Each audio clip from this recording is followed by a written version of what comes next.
Heather Cox Richardson is a professor of history at Boston College and an expert on American political and economic history. She is the author of 7 books, including the award-winning How the South Won the Civil War. Her work has appeared in the Washington Post, the New York Times, and the Guardian, among other outlets. Her widely read newsletter, I know many of your fans, Letters from an American, let's hear it. Yeah. Synthesizes history and modern political issues. In conversation with Heather tonight is one of her absolute favorites, Marcus Harrison Green. Let's hear for Marcus.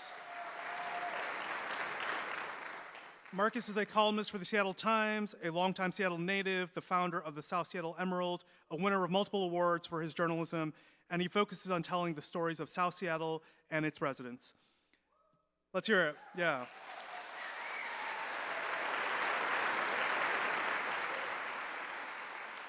One more big round of applause, your biggest yet. Please welcome me in joining Heather Cox Richardson, Marcus Harrison Green.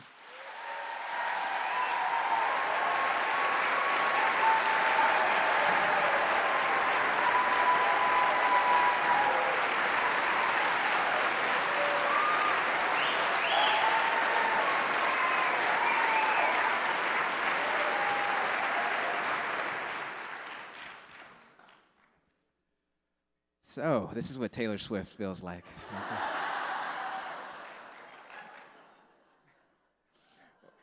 Well, Heather, thank you for joining us today in wonderful Seattle, the Emerald City here. You're joining us during a very slow news week, right? I mean... So first of all, thank you for that welcome, and thank you for having me to this fabulous city and having such beautiful weather for me when I got here. But I said to someone the other day that I think the one person who was not adequately thanked for the Speaker of the House crisis during this week was me, because I set off on this tour and I said, well, you know, I'm pretty tired, and it's not a big deal because I'm pretty sure it'll be a slow news week. So she noticed I wrote all through last weekend because I thought I'll just take some days off. And then the news hit on Monday, and I was like, really? So I wrote on Monday, and I thought, well, that's fine. Nothing's going to happen tomorrow, right? And then I looked at the news on Tuesday, and I was like, really? And then by Wednesday, I was like, oh, man, I'm not even going to open my phone. And then I open it up, and I'm like, really? So actually, tonight's letter is already written, so I can actually get some sleep. But next week is going to be a really slow news week.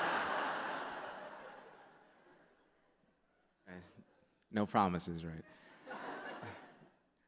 Well, Heather, I want to begin by setting the table with a passage from your book that I think is very much the thesis statement of your book.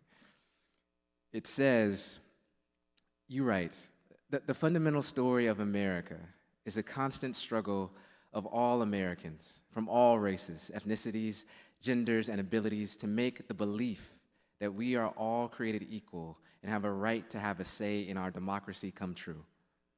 We are always in the process of creating a more perfect union. So I want to ask you, what made you arrive at that assessment? I'm so glad you pointed that out, because many people, when they want to talk about this book, they want to talk about Trump. And Trump is in this book because he has to be. It's a story of how we got to where we are, where here is, but crucially, it's how we get out. And what you said right there is, in fact, the heart of the book and my thoughts about how we get out and how we redefine America, which we can talk about.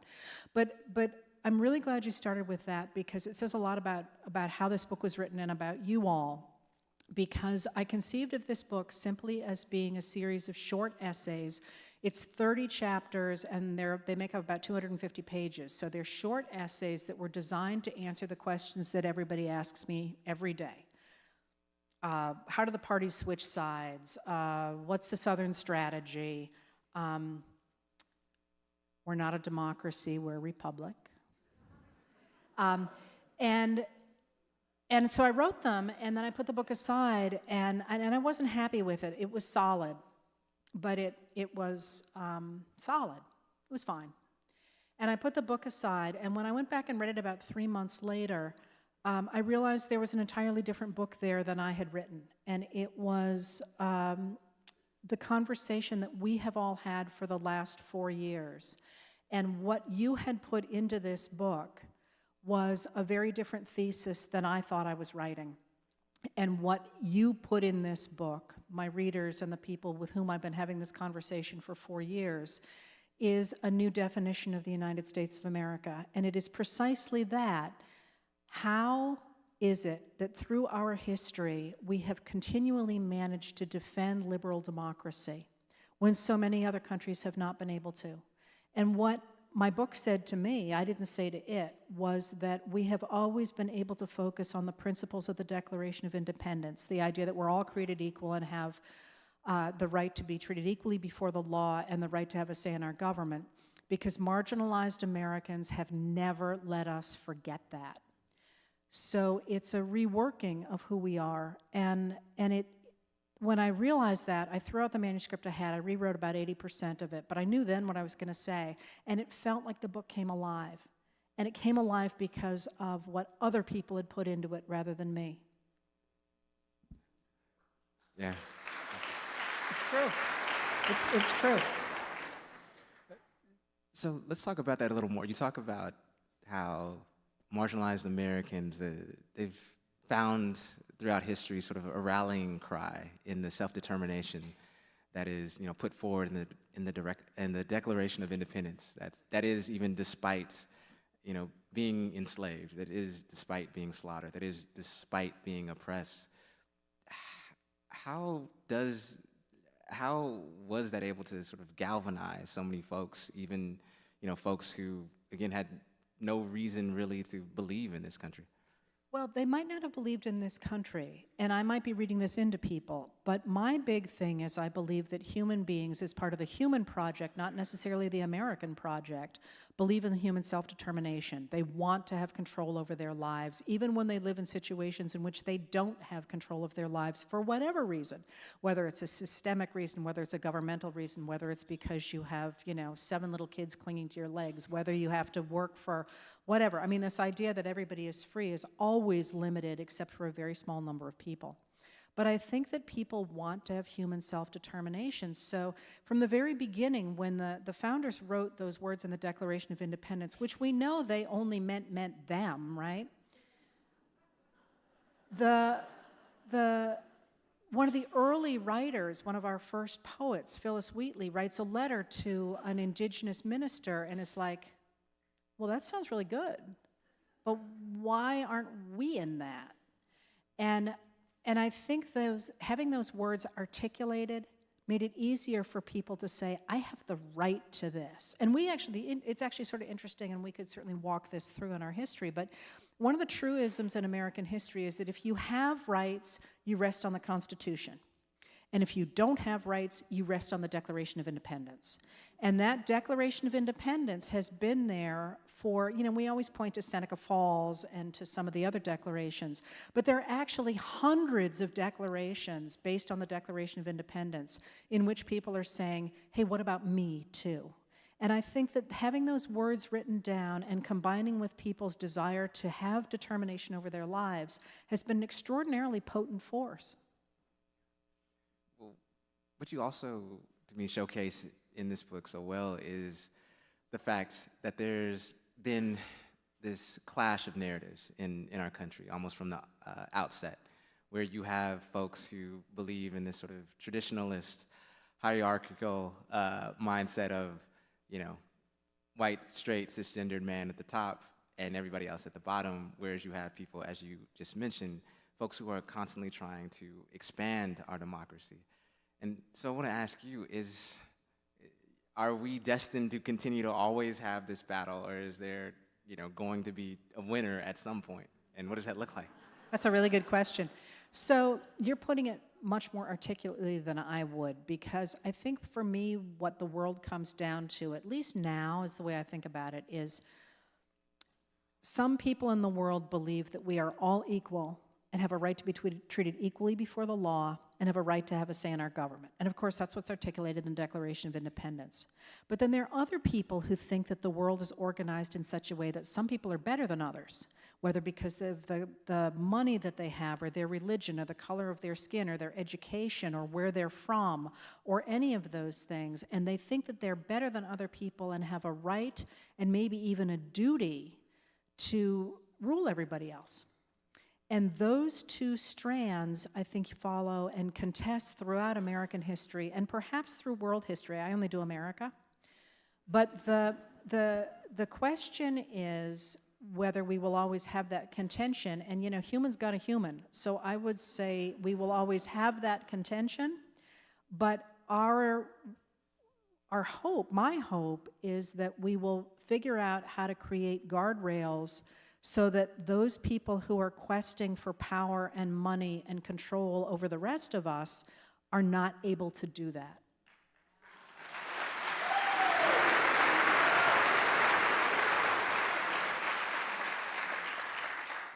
Certainly, let's hope.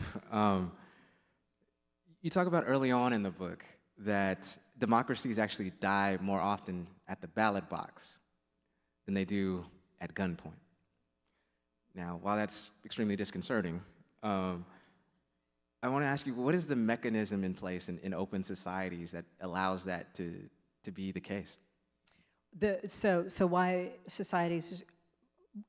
Okay, so let me back up for a second. So the story that emerged when I looked at that manuscript the second time was the story of how people give up a democracy. Because it's weird, right? If you have all these rights, why would you say, oh no, never mind, I want to give them all away to some guy who's going to, you know, send my kids off to a war I don't like, or take over my factory, or, you know, give everything to his cronies and end up me having no health care and having no economic rights and, you know, possibly being killed for not being part of the inner circle. And if you think that I was just describing Russia in this moment, I was very deliberately doing that because one of the things that, you know, more and more you're seeing that happen in a number of countries around the world. So the question is, why would somebody choose that? And the answer to that, I have come to believe, is the manipulation of language and the manipulation of history. So if you use language in such a way that you destabilize the fact that most people, and again, I'm only going to talk about America here, except to the places where I could go elsewhere, where, you know, most of us agree on most things. We really do. And every poll will tell you that. Most of us want basic gun safety legislation. We want reproductive health care. We want there to be regulations on business. We want fair taxes. And when I say we like these things, I don't mean like by 50.1%. I mean like we're in the 70s and 80s. So how do you divide people along those lines? Well, you do a number of things, but one of the ways that has been extraordinarily potent in the United States, of course, has been the issue of race. And we could walk through that, but the larger picture is to try and create an enemy, to create somebody that is responsible for the fact that a certain population that you're trying to bring behind yourself as voters can blame for the fact that they are mad about whatever they're mad about. And if you can divide the population so that it begins to support you, enough that you then are able to control what I call the nodes of the mechanics of democracy, so that you start to make sure certain people can't vote, and then you start to make sure that you can pick your voters so that you can stay in power, and then maybe you go ahead and make sure that you can gerrymander districts, and then maybe you can take over the Supreme Court. You do those things, you are able to get a population behind you that gives you power. But crucial to that is the creation of a false reality for those people, because you have to make them believe something that's not true. And the whole Republican project, the modern-day Republican project, by the way, it's not traditional republicanism, was the attempt to create a false reality that people would get behind in order to vote away their democracy. So we can also talk about how that became a political theory that was really articulated by Russian political thinkers fairly recently, how you create that false reality. But that idea of splitting a democracy by creating a false reality and creating an enemy so that you can get enough people on your side to manipulate the system is what we have seen, but it's also, I think, almost cartoonish in the simplicity of it. How does that those myths, how do they also attack not just democracy, but solidarity? I'm thinking about, you quote Bill Moyers, the famed journalist in the book, and he says, I'm paraphrasing here, but he says, if you can get the lowliest white man to believe that, he's better, than the highest black man, then you can also, get around to fleecing him and picking his pocket. And so I'm wondering, how are we able to sort of combat this so that we, can maintain and build our coalitions, right? Like I talk to my editor at the Seattle Times all the time, Michelle Matassa Flores, about how, look, you look at the 13th and 14th Amendment, they passed without one black vote, right? You look at the 19th Amendment, it passed without one, woman, voting for it, and yet at all these times, the dominant class had to, extend power to other people. So if that is also part of our history as well, this more sort of benign history that we have, how do we work towards that? How do we make sure these sort of myths don't hurt our solidarity building? So I would actually like to pick up how we got these splits, first of all, but let me answer what you just said, and that is, how do we return to a world in which we are, it's more than just benign, I would call it progressive, and it has always been, and that not even necessarily in a modern day progressive sense, but the idea that you are progressing toward a more just and equal democracy, liberal democracy. Let me start by saying I think one of the ways you do that is by making sure we're all operating in a reality-based community. And I'm not actually being flippant about that, but that's a direct quote from the George W. Bush administration to Ron Suskind when he was trying to nail somebody down on a fact, and the person said, "You don't understand, you people like you," and he meant Ron, live in a reality-based community. But we're an empire now, and we don't have to do that anymore. We make our own reality, and people like you are going to have to study it, and you'll do a very good job. I always love that part of the quote. You guys will do a really good job at it. But we're just going to change reality, and you're always going to be running behind us. And one of the roles, I think, of people like the two of us right now is to emphasize reality, rather than whatever spin we are getting. And it's not even spin. Everybody spins in politics. That's just what you do. But there are a number of politicians out there right now that are lying. I mean, it makes me crazy to read. I'm so sorry. I try not to do this to actual individuals, but I have no respect any longer at all for Marsha Blackburn. I'm sorry. I just don't. And I will use that name, because she just lies. If you follow me on Twitter, I always try to be nice, but I lose it on her. I just lose it on her. Because it just lies. So I think by returning to a reality-based community, we have the ability to say, no, that's not true. That's not what happened, and this is what is happening.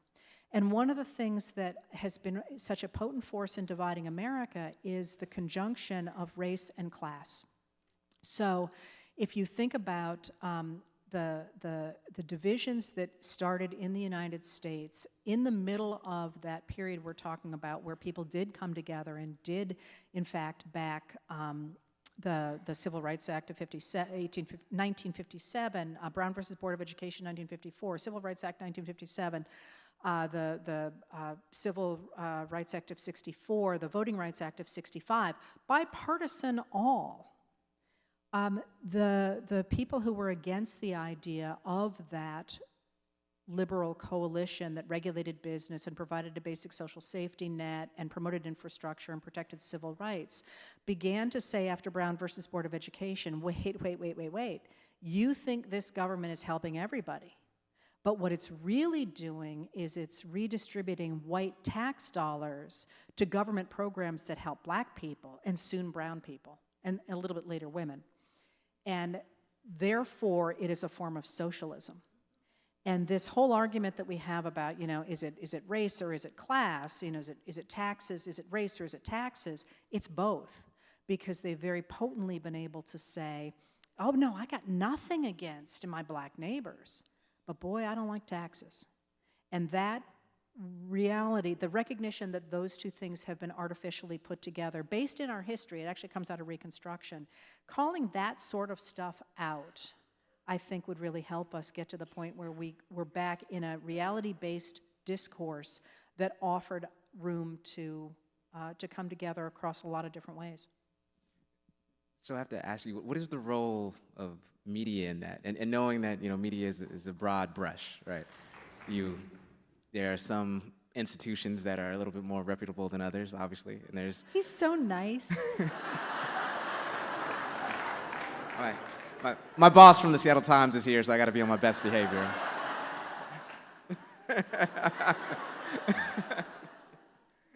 The role of media. So I think there's a twofold issue in media, threefold. The first piece of the what I always want to say about media, it is a freaking hard job, and it is a dangerous job. And, you know, when everybody likes to beat up on the media, I'm always like, you know, it's a hard job to do. But if you think about the longer stretch of where we are right now, one of the early pieces of the project of the movement conservatives who came to take over the Republican Party, that's what we're dealing with right now, was the fact they had a real problem because they hated that New Deal coalition. They hated the idea that the government would, actually it was regulating business they were most unhappy about. They hated the idea that they would regulate business. They hated the idea that government would provide a basic social safety net. They didn't like the idea of public investment in infrastructure, and they sure didn't like the idea that the government was going to protect civil rights. But they had a real problem because people liked that stuff. And so in 1951, William F. Buckley Jr. writes a book called God and Man at Yale, The Superstition of Academic Freedom. That's the subtitle of it. And in it he says, you know, we got a problem because every time we try and convince people to throw out this government and go back to the 1920s, they don't vote for us. So instead of actually telling them that we're going to get rid of that and that's going to be good for them, we just gotta say we're not going to talk about the realities of how it's going to play out on the ground. We're going to reinforce Christianity and free market individualism, he calls it. And we're going to start from that place. And those are not negotiable. That's where we're going to start. We're not going to accept any of the stuff that the people backing liberal democracy are. And by 1954, he and his brother-in-law, L. Brent Bazell, have written a book called McCarthy and His Enemies, in which they actually say that anybody who believes in that liberal consensus, and that's virtually everybody in America, Democrats and Republicans both, is a capital L liberal to make them look as if they are organized like the Communist Party, like they're taking over society as a form of socialism. And increasingly, they push the idea that their ideology needs to be represented in the same way that that liberal ideology, which is not a partisan one, it's this idea that government should behave in this way, or the news would not be fair and balanced. So I'm not done yet. So in 1971, of course, we get the Powell Memo, and really interesting because Lewis Powell writes this memo when he is a lawyer for the Chamber of Commerce, the U.S. Chamber of Commerce. He then gets on to the Supreme Court. Richard Nixon puts him on the court, and he actually is much mellower on the court than he is with the Powell Memo. But in the Powell Memo, which is online, you can read it, he says, listen, we got a real problem because the liberals have taken over the universities, they've taken over the publishing industry, they've taken over the law, and they've taken over the newspapers. And we need to push our ideology, this idea that government regulation is bad, the idea that we don't want government to be involved in social welfare. We need to push that ideology in all of these fields. So this is where we're going to get think tanks, for example. They're going to come out of this moment. This is where we're going to get the push for the Federalist Society in the 1980s. You know, these different ways of trying to push back against what they considered the bad ideas of liberalism. So by the time you get Reagan in office, this is when we're going to see the real attempt to create this idea that there's room for this other ideology, not a fact-based reality, but this ideology, and we lose the fairness doctrine, which has been part of the American media system since the early 20th century. It began with radio. We would have lost it soon after that anyway, because by the 1990s, you've got the rise of talk radio. And talk radio comes out of the fact that AM radio is losing a lot of listeners because FM is so much better acoustically. And they start to look for something to talk about that's going to get a lot of ears. And they don't start with politics, by the way. Rush Limbaugh does not start with politics. But he recognizes when he turns to becoming a political shock jock, that's when he gets all the ears. And of course, there's no longer any attempt to regulate what anybody is saying. The idea that you have to actually, be honest and entertain the other side. So increasingly then, of course, by 1996, we have the Fox News channel, which is fair and balanced. And by fair and balanced, they had an ideological meaning, and that was that, listen, you can listen to all those other channels and hear that liberal crap about this government, but we're going to give you the ideological version that will balance that out. I mean, there was an ideological principle behind that. So now I think you're seeing the constant pressure that kept on mainstream media channels to say, you got to tell our side, or it's not going to be fair and balanced. So increasingly now you see a situation where the one that got me the other day was Congress is in crisis. And I'm like, Democrats are more organized than I've seen in my whole life. They're doing everything right, and the Republicans can't even agree to eat lunch together, right? But you can see this happening there. So that's the long thing, and then in the short term, I think it's with the cuts in newsrooms. I think it's much harder for the young people who don't have years and years and years of experience to be able to say, oh no, that's crap. That's crap. And they report a lot of stuff that is simply a scoop instead of being able to analyze it and saying, no, this is somebody pulling this. And so I think there's less depth than there was when there was more money in the news industry. Aren't you sorry you asked? It's a very thorough answer. I appreciate it. So I do want to go back just real quickly on why is this, continued sort of divisive myth, why does it continue to have currency in the sense that whether it's the 1960s and Nixon and the Southern Strategy, or it's Reagan and the Reagan Revolution, or it's, Trump, 45, as some folks refer to him, why in the world, we are able to see constantly that, this playbook at work, and we're able to identify this playbook, but why does it continue to have, so much currency? There's no law of diminishing returns with fascism or something. Yeah. Well, first of all, can we identify it? I mean, I think, so what I would say is the historical answer to that, I think, is that because the belief in the liberal consensus after World War II was so incredibly widely shared, that people stopped thinking it was important to talk about democracy. And you see this in 1960. There is a famous, for political scientists anyway, article written in which a great political scientist says, listen, stop talking about democracy and stop talking about all the stuff that FDR talked about and that Truman talked about and that Eisenhower talked about, because we all agree. The way to build coalitions now is to work within that framework of the liberal consensus and create coalitions where people say, yeah, I'll back you because you're going to give me the pieces of that system that I want. You're going to give me the business regulation I want or the social safety net I want, and you can nail together coalitions that way. And both parties did that. And what they did was they stopped talking about the principles that make people feel like their vote mattered. And what that did is it opened the door for those movement conservatives to tell a great story. And their story was great. It was a mythical story, the idea of the individual against the giant empire. The idea that you could create your own future if just the government would get out of the way. And think about that. We all heard that, right? And the image of the cowboy comes back, the idea you're going to do it on your own. And that myth, which is deeply entwined, I think, both in human literature, but also in the United States, was really attractive. And it was reinforced as well by by popular culture. So think about the fact you've got the cowboy TV shows in the 1950s after Brown versus Board of Education, in which the Board of Education decision made it seem as if the federal government was catering to that black community in a socialist kind of way. You get the cowboy standing against that. There was 9 cowboy TV shows on the TV in the late 1950s, early 1960s. And then, of course, by, that idea of the individual, this romantic thing becomes something as powerful as, Star Wars, 1977, was the top-grossing movie in 1977. And then, of course, by 1980, it's only natural that you're gonna elect a guy in a cowboy hat, right? So I think that those stories really, really matter, and people want to believe they're part of those stories. Now, the Trump story was different than that, but one of the things that I'm always saying to people is that it doesn't help to push back on that story and say that's wrong. I mean, it's interesting that it's wrong. The cowboys were always dependent on the federal government. A third of them were men of color.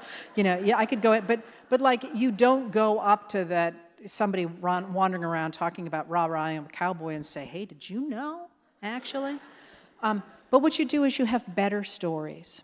And what you read at the beginning of this talk, I think, is a better story. It's not an individual who's out there lording it over other people and crushing individuals and living all by himself. It's a story of communities and ordinary people and families working together to make things better for everybody.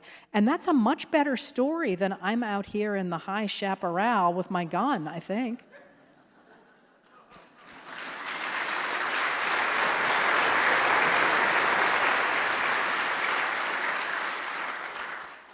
Well, kudos to the writer of that story as well. But let me ask you this, and this is something I struggle with as a journalist. How do we get people to even listen to and absorb these stories, particularly at a time, when, like, you and I probably couldn't be having this conversation at a public university in Florida or something, right? So how in the world can we, I don't want to say reach across the aisle, but how do we get in front of our, have our work, shared by folks who aren't here tonight, as a matter of fact? So I think that moment has come. I think it is here. And I'm not only looking around at all these people who are here on a Friday night rather than being home on the couch watching Netflix or what one watches. But I think there are a number of ways in which Americans have woken up and are taking up oxygen to talk about a different kind of nation. And I'm going to be horrible to everybody here and point out that Taylor Swift was told that her tour was not viable the way she wanted to do it, and that it was going to be a terrible mistake to do that. And she ended up going out on tour this year and creating what is, as near as I can tell, one of the first multi-generational movements in this country in a very, very long time, and became the top grossing tour of all time.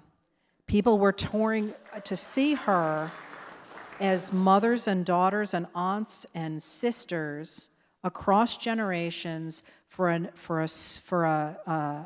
experience about empowerment. And nobody talks about that as a political thing, and I don't mean it being about voting, but it sure seemed to me to be a really powerful moment. And you look at the UAW, had a big victory today.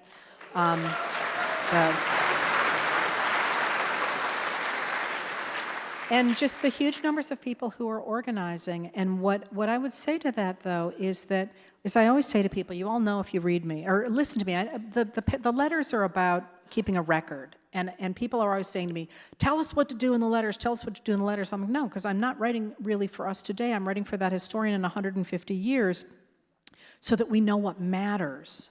My Facebook talks, I'm always like, go do stuff, right?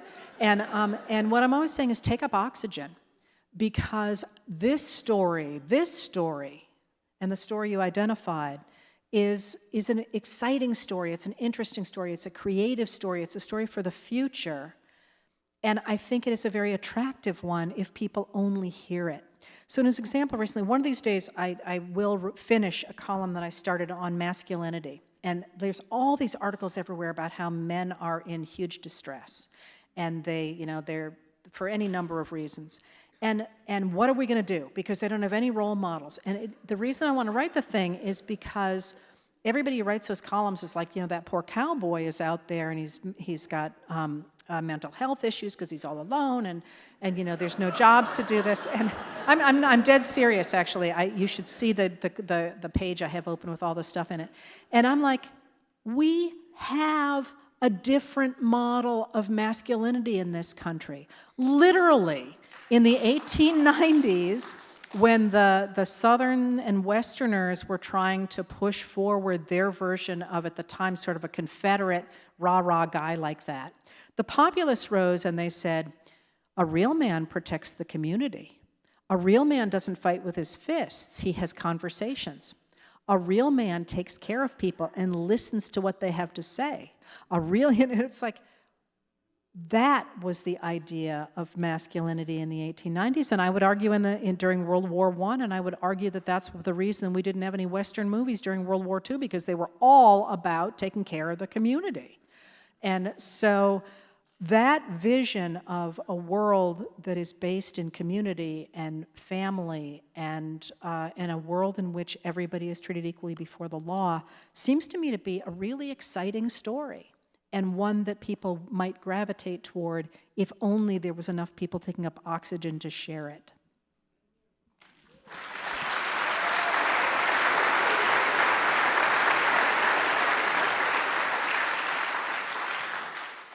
So I want to ask you, before we get into the audience questions, I can't tell you, every day I'm reading, about doom and gloom, and America's on the precipice of failing, and there could be a civil war, yada yada yada. The title of your book is Democracy Awakening, not Democracy Dying or Slumbering, or maybe that's Laura Ingram's response to. But what is your case that democracy can continue to rise in this country? Well, I'm going to be a little bit flippant and say, first of all,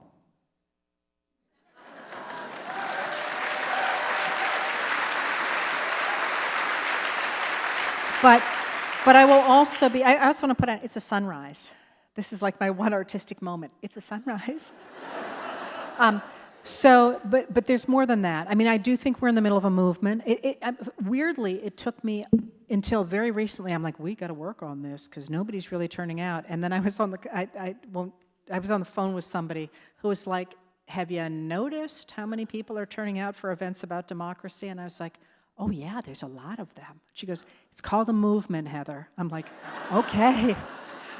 But the reason that it's actually called Democracy Awakening is because this moment reminds me very much of the 1850s, and that always makes people think, oh, we're going to war, and we're not. And if you care, I mean, we can discuss that. I'm not suggesting we're headed for a civil war, although I could put caveats around that. But in the 1850s, if you lived in the United States in the 1850s, when only white propertied men can vote, in 1853, you would have thought that the elite enslavers were taking over the nation, as they were saying they wanted to do, and they had taken over the South, and they were actually forcing poor white men off their lands, in addition to enslaving about 4 million of their black neighbors.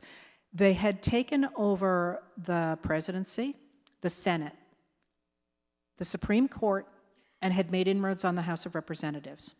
And they said, this is because Thomas Jefferson was wrong. People are not created equal. Some of us are better than others, and we have the right and the duty to rule. That's kind of where I get that language. And what we're going to do is we're going to take over the United States, and we're going to get rid of the idea that people should be treated equally before the law. We're going to spread human enslavement across the American West, and then it's going to take over the American North. And then from there, we're going to lead this new form of labor exploitation based on race around the globe. We're the richest people around the country right now, except for a few people in England. We're going to go ahead and we're going to spread our new system around the world, and everybody is going to really appreciate what we're doing because we're making the world better. 1853. 1854, they get through Congress a law that enables them to do that. That's the Kansas-Nebraska Act. After the Kansas-Nebraska Act, a whole bunch of Northerners from different parties looked at each other and they were like, you know, I disagree with you about immigration, about finances, about internal improvements, about any number of things, but by God, I can agree that that's not what I want for this country, because I know it's only a question of time until I'm one of the people who's way down at the bottom as well. That's 1854. By 1856, they've started a new political party to push back against those large enslavers. By 1859, Abraham Lincoln has articulated a new version of government that calls for the federal government to support ordinary Americans rather than simply protecting the property of the very wealthy. By 1860, he's elected as president. By 1861, he's in the White House. By January of 1863, he has signed the Emancipation Proclamation ending human enslavement in the United States, and by November of 1863, he has given the Gettysburg Address, rededicating the nation to the Declaration of Independence and to a new birth of freedom. Less than 10 years. And while we tend to look at Lincoln for that and some of the great Republican leaders in that, it was not them.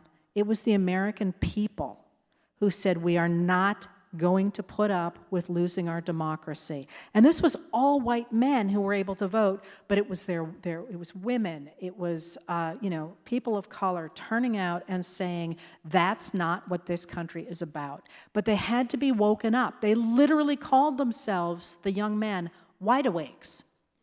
And the idea of democracy awakening is that, I always say to people, I was more worried in 2013 than I am now, because this was happening and no one seemed to care.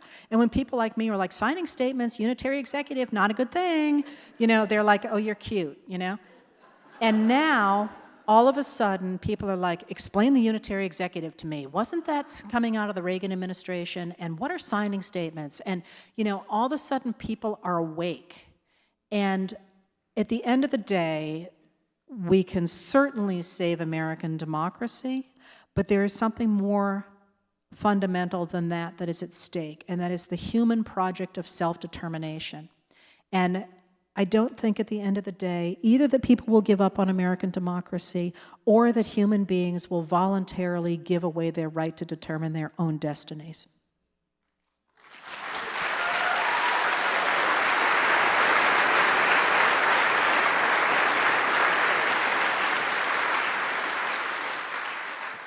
So in summation, we should stay woke? Is that what you're saying?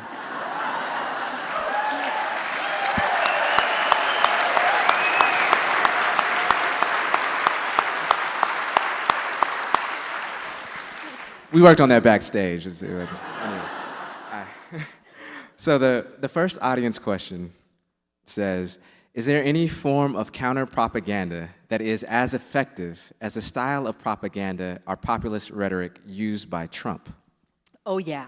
So one of the key things that people make the mistake of, and often journalists make this mistake, is by fighting back against what somebody puts in social media, the propaganda they're spewing. And for sure, you can't let lies stand, and there's always people pushing back on them. And if you watch social media, you will see people kind of have their favorite people to respond to. I'm Marsha Blackburn's problem, but other people do Ted Cruz or whatever. But if you fight back with their propaganda as a framework, you are actually reinforcing it. Because you are accepting their terms. And again, one of the things that I always say to people is we need to write our own story and to walk beyond those terms and to really celebrate what you care about and the stories that you care about in our country. And one of the pieces of that I think is important that I always sort of forget to tell people is that we have a shared language in this country. And our great heroes, the people that we tend to look back on as people we want to emulate, I always pick on Fannie Lou Hamer because I think she's the coolest, but Lincoln, Abraham Lincoln, George Washington, I'm going to say Thomas Jefferson, even though many of you know how I feel about him. Sitting Bull, Red Cloud. I mean, I could just go on and on here. Jane Addams. I mean, I'll stop. But the people who are in our pantheon of heroes, all of them believed in equality before the law and the idea that people had a right to have a say in their government. Maybe not Lincoln so much with women and not Thomas Jefferson. Oh, we can leave him out. But the point is that those people who are arguing for getting rid of voting, for getting rid of equal rights, for getting rid of equality before the law, all of those things, they ain't got nobody on their team but the Confederates and the neo-Nazis. So why don't we tell those stories? Not the Confederates and the neo-Nazis, but rather the stories of our great heroes who protected the values that people like us here are trying to protect. Because those are stories that tap into a civic identity that we already share. So one of the ways to combat that propaganda I'm suggesting is our own stories about a future that reclaims the best parts of our past and enables them us to take that theme of equality forward. Duly noted.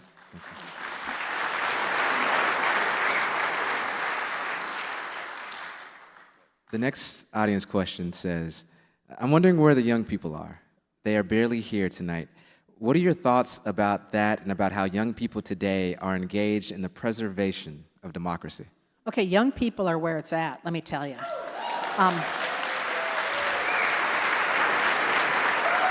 And speaking of so there are very active young voting groups out there that are doing phenomenal work, and there are also a number of really good people spreading the news, but also the idea of voting. But they're on social media channels that I don't frequent all that much. You know, TikTok, for example, or Instagram, which I'm working on learning. But you know, I'm not a native, and it takes a while to get going on that. But if you're wondering about young people, first of all, one of the things that really jumps out is how many young women registered to vote after the Dobbs decision of June of 2022.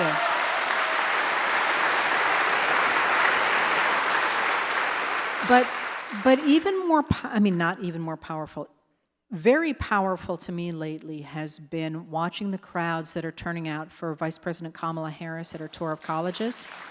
And it's really interesting because it's not getting a lot of coverage in the mainstream.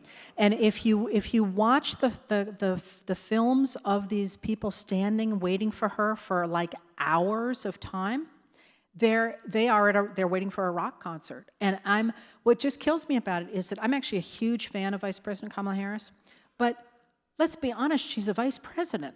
Like, can you even name like more than 3 vice presidents? And they're acting like it is the best thing since sliced bread. And I'm thinking, did anybody ever turn out for Dan Quayle like that? I'm thinking no, you know? And I think one of the things that she symbolizes is a generational shift in that it's really interesting to me to watch President Joe Biden, who's obviously a much older white man, handing the torch to a much younger woman of color and watching the different audiences that respond to those two groups. And so the young people are there, they're just not here because it's a Friday night and because they are not consuming the same kind of media I think that those of us in this room are. But they're definitely there. Oh, this next question was upvoted, and I know you and I were talking about it backstage, but this question says, how do you see the House speakership playing out? So do you really want to know? Because that's what I wrote about in tonight's letter. All right, so let me start by saying we do not know. And I was saying backstage, usually I know what's going on, simply because there are patterns. You know, if you do stuff enough, you kind of know what's going to happen next. It could be this or it could be that, but, you know, we ain't got no idea. That being said, there are some really interesting implications going on here of this moment. Because right now, the only two people in the race, are Steve Scalise, who compared himself to a KKK leader, and Jim Jordan, well,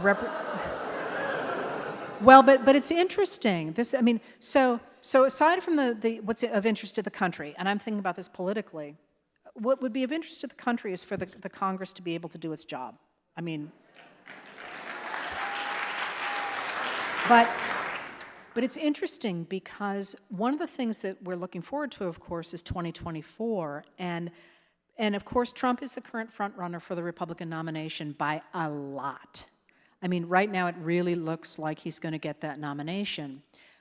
But there's so many pieces in play. I mean, of course, there's all the legal stuff in play, but most of us have not really seen Donald Trump since 2016.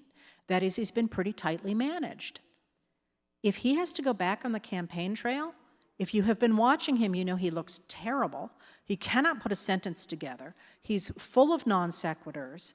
And I don't think that's going to play very well, and anybody who's been watching him knows that, right? So that's out there. He's out there, but he's also, not looking so great. So that, coming back to the House speakership, Representative Jim Jordan from Ohio is very, very close to Trump. And putting him in the speaker's chair is essentially giving it to Trump. So that has a number of implications. And one of them is that if you are a Republican who would like to be reelected, do you really want to go in front of the country with Donald Trump and his right-hand man being the symbol of your party in such a way that they're probably not going to be able to get anything through Congress until, if Jordan were in that chair, unless he promised to make Donald Trump's legal trouble go away? That is not a winning message. And there are at least 18 Republicans who won seats that Joe Biden won in 2020. So the piece by Hakeem Jeffries today in the Washington Post saying we're willing to do a power sharing arrangement. People are like, there's no way they'd do that. And if history is right, no, there's no way they'd do that. But if you're doing a political calculation as a Republican who also recognizes that a number of the maps that gave the Republicans a House of Representatives in 2022 have been declared unconstitutional and are being changed,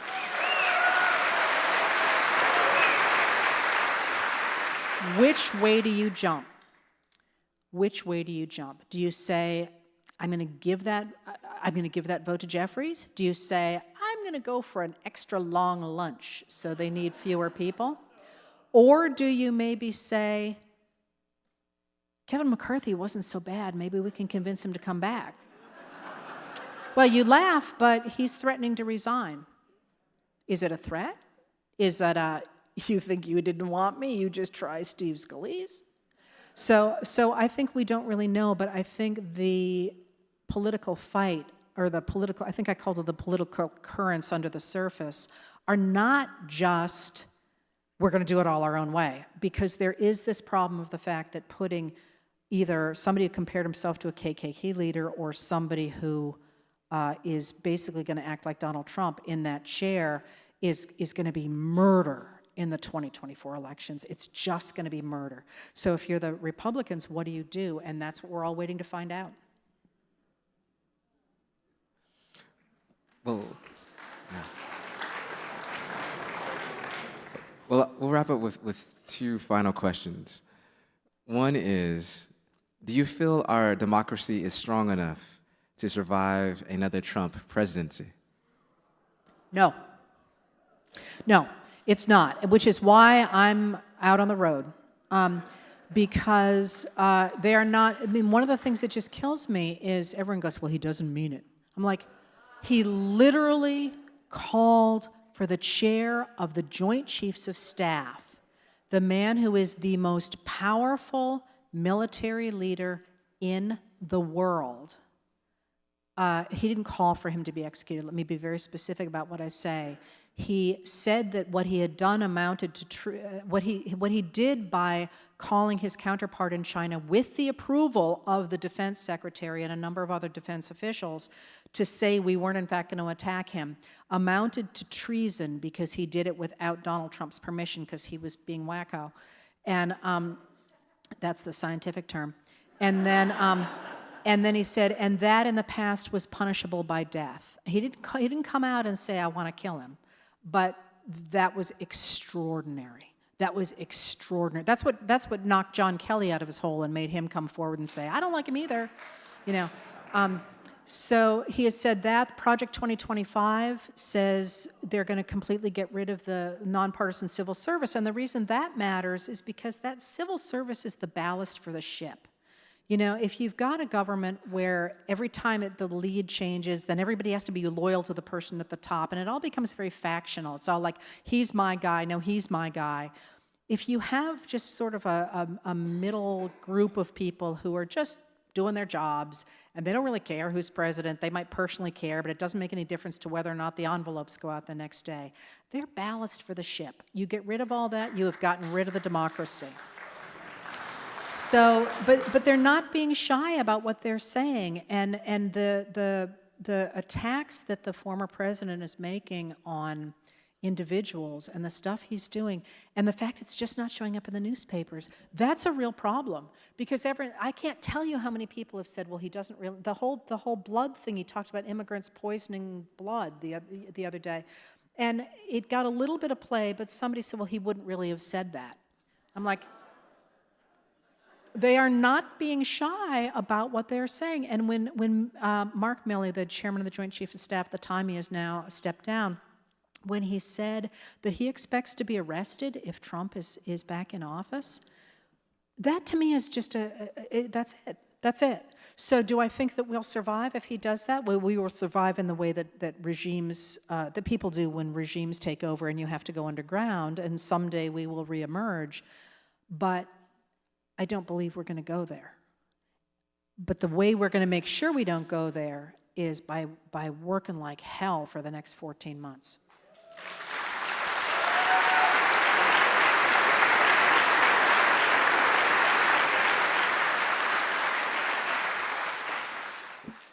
I'll wrap up with this question. At the end of your book, it very much, for me, it sort of conjured up the monologue written by one of my favorite writers, Aaron Sorkin. I think it was for the Newsroom, and I'm paraphrasing, but he has one of his characters say, you know, when has America actually been great? If, you know, what century, what decade, you know, what era? He said, America has never been great. The thing about America, why it's so special, is that it can be, though. And so I want to ask you, how can we become great? So one of the arguments that I made in the book was that the idea that America was great at some point in the past serves authoritarians, because it says we can get back there if only we go back to those traditional laws or religious laws that made us great back then before people ruined it. And one of the things that we study, you know, my master's is in literature, that we study in literature is the speech that from the Arbella that John Winthrop gives when they come to the United States. And he's already worried that the country has fallen into this horrible trough, and they haven't even landed yet, you know.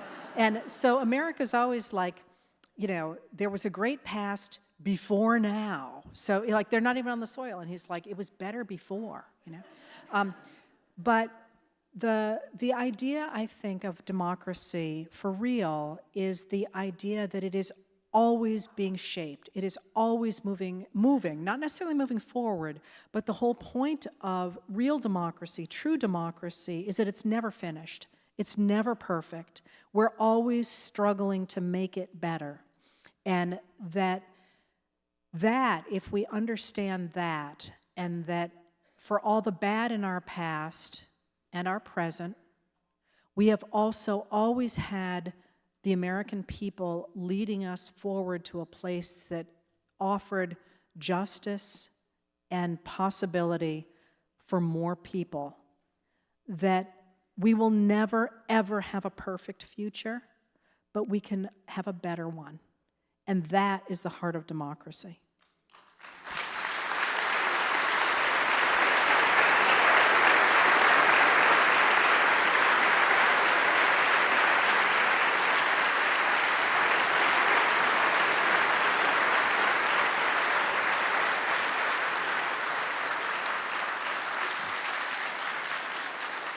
Well, the book is Democracy Awakening. Heather Cox Richardson, thank you so very much. Well, thank you, and thank.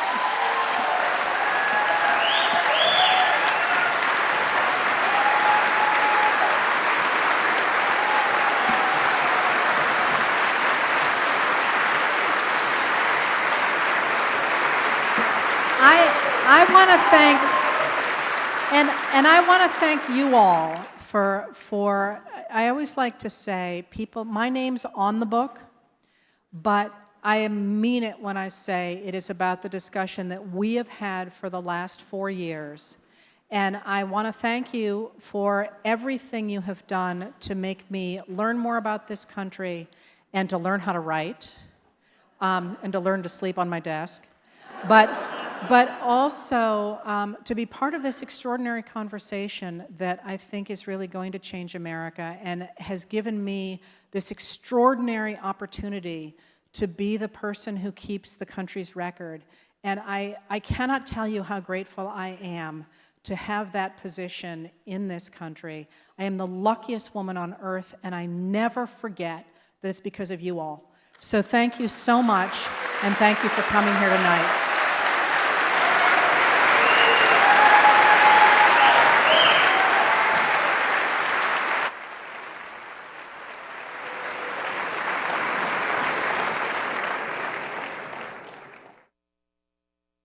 Hello, everybody. I know you're all excited to get your books personalized. If you are staying,